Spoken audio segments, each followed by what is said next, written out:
What if owning a car became as outdated as dialing up the internet? On Fact Channels, we're taking the fast lane into the world of car sharing and subscription services, where keys are digital, choice is limitless, and your driveway might just stay empty forever. Buckle up as we uncover how these clever alternatives are shifting our gears on mobility, and what that means for you.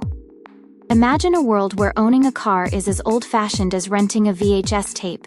The automobile, once the epitome of freedom and status, is undergoing a quiet revolution, one that's reshaping not just how we drive, but how we live.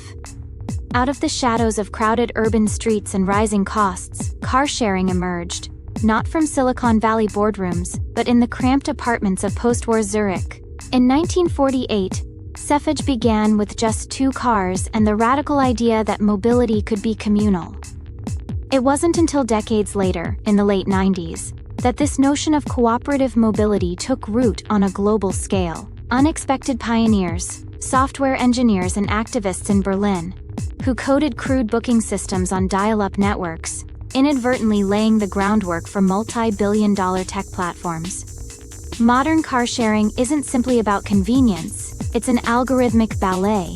Each vehicle, tracked by GPS and managed via machine learning, continually migrates across invisible grids, optimizing itself to appear just where it's needed most, sometimes before you even realize you'll need it. Consider this. In Seoul, a city notorious for gridlock, one car-sharing vehicle is estimated to replace up to 13 privately owned cars. That translates into thousands of tons of carbon emissions, avoided not with sacrifice, but with silent efficiency. What few realize is that car sharing has spawned entirely new classes of vehicles, compact pods designed to occupy half a parking spot or fold themselves away like robotic origami when idle. Engineers now design interiors as much for quick disinfecting between users as for comfort. Even automakers who once scoffed at sharing are scrambling to catch up. Porsche launched its Passport subscription in Atlanta, letting drivers swap between a 911 and a Cayenne in a single weekend. Luxury becomes fluid, personalized, ephemeral. The psychology of ownership is shifting. In Shanghai's sprawling metropolis, researchers discovered that young professionals treat car access as they do streaming music, an amenity to sample, not an asset to accumulate. With every trip rated and reviewed in real time, reputation becomes currency.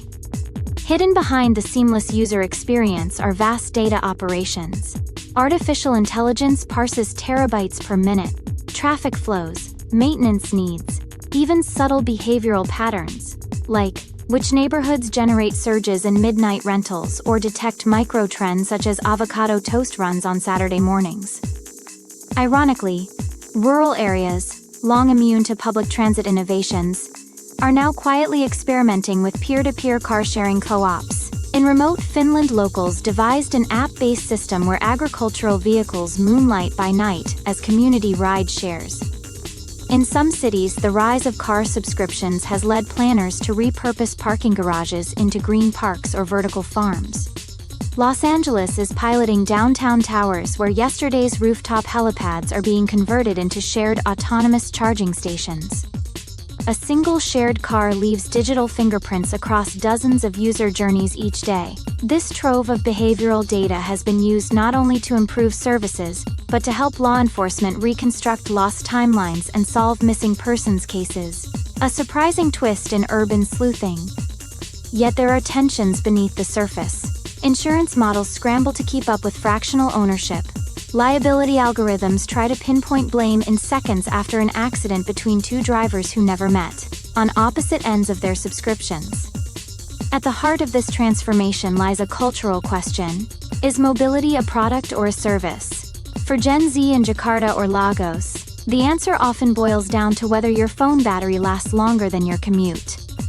If you look closely in Tokyo's Shibuya district at rush hour, you'll spot an eclectic ballet, tiny shared, EVs humming silently next to luxury subscription rides, all orchestrated from afar by algorithms whose dance steps we barely perceive but increasingly rely upon.